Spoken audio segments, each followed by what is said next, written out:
Sahabat Tribuners, jumpa lagi bersama dengan saya Kusula Syaifah dalam tayangan berita selebritis di Tribun Lampung. Kami akan menyajikan informasi menarik dan terupdate seputar selebritis tanah air untuk Anda. Dan inilah berita selebritis selengkapnya. Berita pertama, Vena Melinda kembalikan barang Ferry Irawan di hadapan umum. Ibunda dari Ferry Irawan, Haryati, tak bisa banyak berkata-kata melihat Vena Melinda mengembalikan barang-barang putranya di muka umum. Ibunda dari Ferry Irawan ini menilai Vena Melinda yang merupakan menantunya itu sosok yang sadis. Ibunda Ferry Irawan pun enggan mengatakan sepatah kata pun untuk Vena Melinda. Ibunda dari Ferry Irawan ini menilai bahwa pengembalian barang ini bisa secara pribadi dan tak perlu dipertontonkan.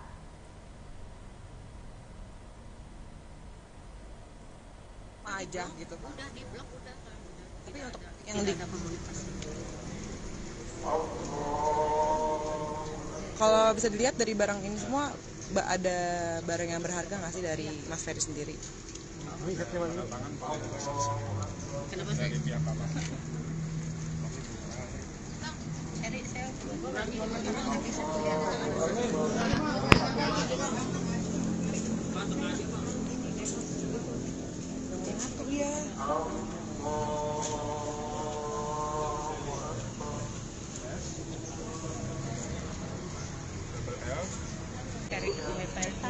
nanti barang ini nggak dikirim ke sana? Nanti di itu aja, nanti kalau pas ini nanti kita fotoin juga ke Ferry nih barang-barang yang dikembaliin gitu. Tetap dia harus tahu. Karena kan dari Mas Ferry sendiri request kayak barang yang harus benar dibalikin gitu. Dari sana request ada titipan barang-barang gitu.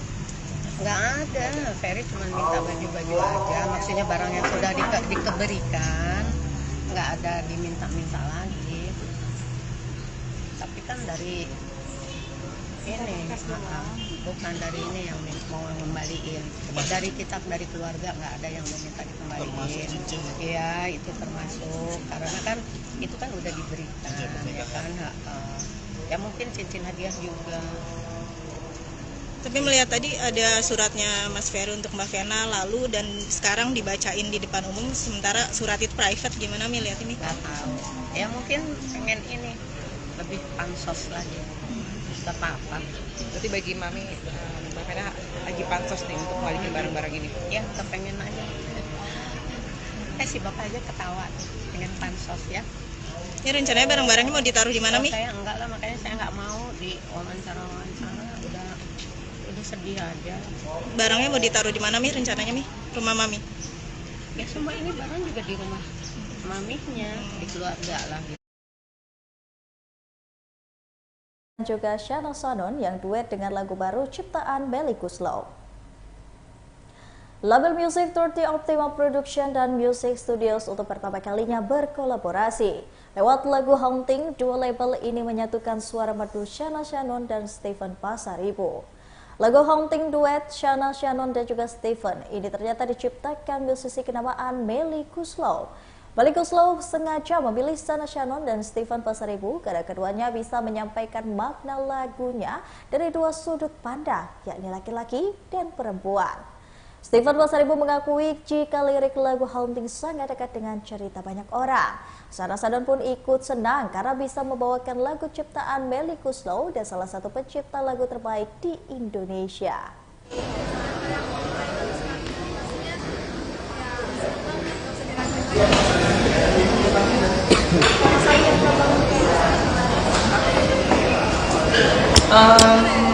Kita saling tanya aja, misalnya hal apa yang kamu suka gitu. Terus kita saling bertukar informasi sih sebenarnya, karena makin dalam percakapan pasti orang itu makin akrab. Ya aku aku pribadi sedang mengalami bahkan 5 menit lalu hingga masa lalu, jadi kita nggak tahu sama siapa maksudnya. Cuman kalau soal Silent, aku belum bisa berkomentar sih saat. Tapi makin besar kan fotonya juga kemarin beberapa hari lalu. Ya lagu ini bercerita tentang oh enggak, ya kan bisa aja sesi pemotretan kan bisa. gitu aja sih kalau soal itu ya. Dari akhir tahun sampai sekarang berapa? Kebutuhan pekerjaan apa? Kalau itu saya belum bisa jawab. Kalau soal itu mohon maaf media. Mungkin dari akhir tahun 2022 udah sampai setengah tahun berlalu kita tanpa ada kepastian dari hubungan kalian. Itu kayak apa sih hubungan kalian sebenarnya? Teman tapi mesra apa? Kita nggak ada yang tahu, kita undercover kan gitu kan? Tiba-tiba aja, tiba-tiba. Hubungan itu ya apa ya? Pokoknya saling support sih. Hubungannya saling support, saling mendukung gitu aja sih yang aku bisa bilang saat ini. Tapi yang bicaranya seperti itu ya. Berita selanjutnya ada Reza Arab yang bermain film di Kupu-Kupu Kertas mengangkat kisah Indonesia di tahun 1965. Film garapan Denny Siregar Production dan Maxima Picture berjudul Kupu-Kupu Kertas akan tayang di bioskop pada Desember 2023 mendatang. Film ini terinspirasi dari kisah Indonesia di tahun 1965, di mana di tahun itu ada peristiwa berdarah G30 SPKI di Banyuwangi. Meski terinspirasi dari kisah lampau, Denny Siregar selaku produser ingin film ini mendapat diterima bukan sebagai film sejarah, melainkan sebagai pengingat bahwa di Indonesia pernah terjadi peristiwa berdarah.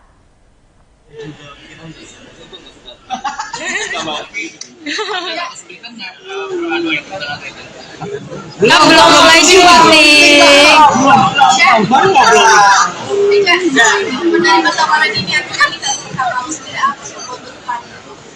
Karena peran itu kan Ntar kalau berapa banyak sampai ada. waduh. Kayak udah mulai kemana-mana nih. Ketiganya ini adalah film PKI yang dulu sampai diputar. Pastinya kan kita persiapan dulu. Karena kita ada ingin sehari 2 hari kita cukup dengan berpinggirnya sampai akhirnya kita akan aktif dan pasti kita bisa syuting. Masih ada diskusi yang harus kita lanjutkan, kita ada diskusi di mana ada pengembangan karakter dan situasi set yang adalah hal yang sebelum syuting gitu nanti. Pokoknya intinya gue senang dapat pelayanan klinis ini sama ya gue akan banyak mengisah mereka cara acting gimana ke depan jadi kalau gue akan agak seru. Ya ini channel baru sih ini gue buka chapter baru di YouTube gue. Jadi dari dulu di digital udah terus musik udah sekarang ke film. Reja melihat list pemainnya. Berikut ini ada kisah dari Chico Kurniawan yang mengakui sempat kesulitan memainkan peran di film Primbon.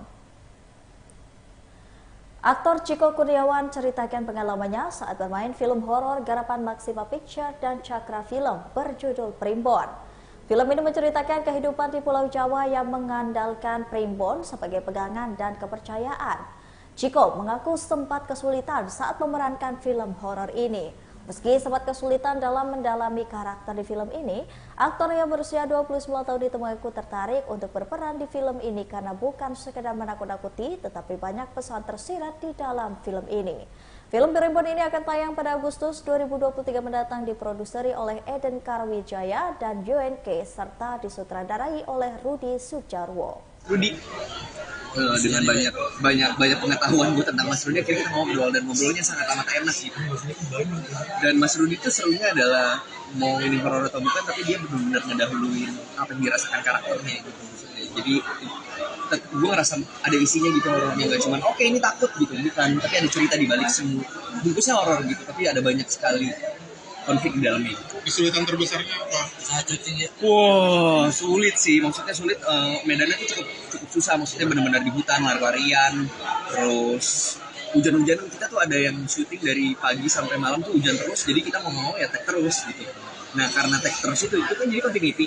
Jadinya harus kehujanan terus gitu-gitu sih. Secara karakter mungkin lo harus susah banget kalau secara karakter, soalnya udah beda kota, beda tahun.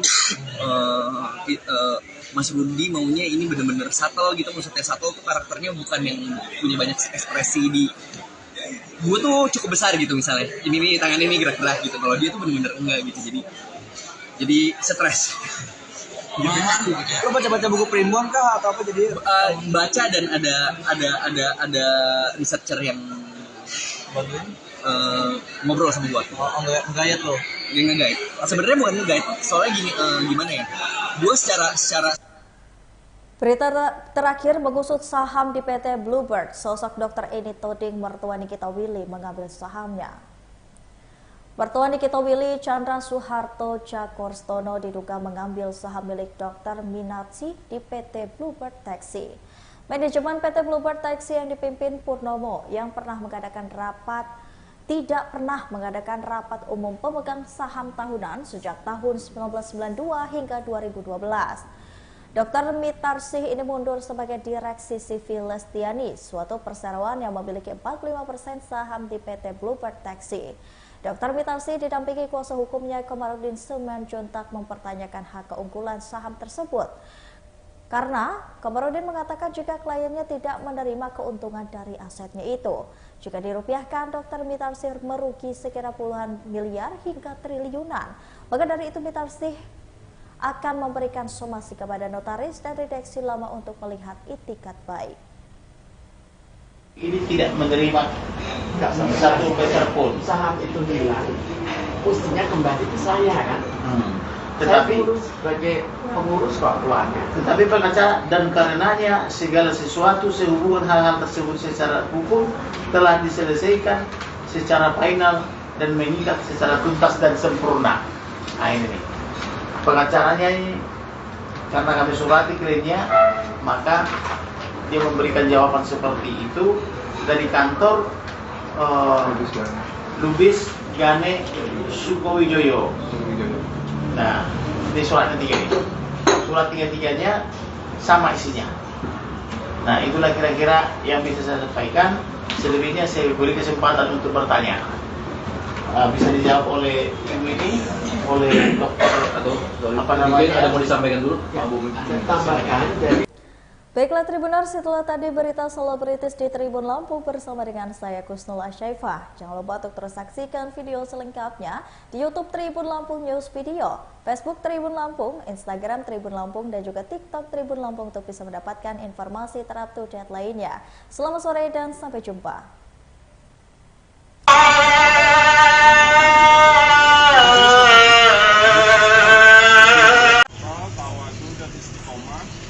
Senantiasa dalam lindungan Allah Subhanahu wa Ta'ala, amin. Tetap menjadi istri yang soleha, ibu yang baik, dan semakin sayang sama suami dan anak-anak. Kami akan selalu menuntut Vena. Moga-moga suka ya sayang dengan hadiahnya, your husband dari Irawan. Tanggal 29 Juli 2022.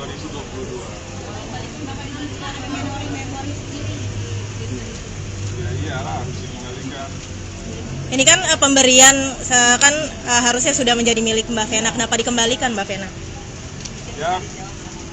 Ya karena kan emang wajib dikembalikan kan.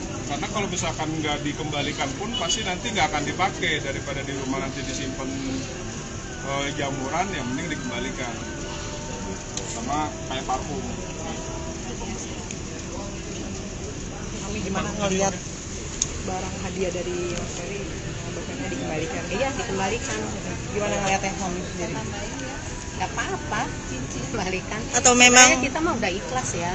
Ferry juga kan ikhlas ngasihnya. Tapi kan ini mesti hadiah. Iya hadiah. Hadiah tuh kalau hadiah mah udah milik pribadi. Ya, tapi ini masih. Tadi Mami sempat gemetar bilang melihat karena terlalu miris melihat ini apa gimana Mi? Sedih lah. Sebagai ibu. Sampai sakit lama loh. Sekarang pun masih aja dikasih Allah sakit. Oh gitu, mau dikembalikan Bu? Ini juga dikembalikan. Jadi tidak ada lagi hal-hal yang bisa sekiranya ke depannya akan menjadi masalah, karena saya tidak mau lagi ada masalah. Kasus KDRT sudah clear. Ferry Irawan secara sah dan meyakinkan dihukum 1 tahun atas KDRT secara fisik dan psikis. Tinggal cerai. Tidak ada KDRT. Jadi tinggal cerainya. Putusannya dari hakim tidak ada KDRT. Akan segera selesai di pengadilan agama. Saya mohon doanya dari teman-teman semua untuk bisa mengawal kasus ini sehingga semua korban-korban KDRT dimanapun kalian berada nggak usah takut, kita bisa. Dan kasus soal cincin ini saya lupa mengembalikan kepada keluarga, karena saya pikir ini sudah tidak bisa. Sedikit banyak misalnya ada memori-memori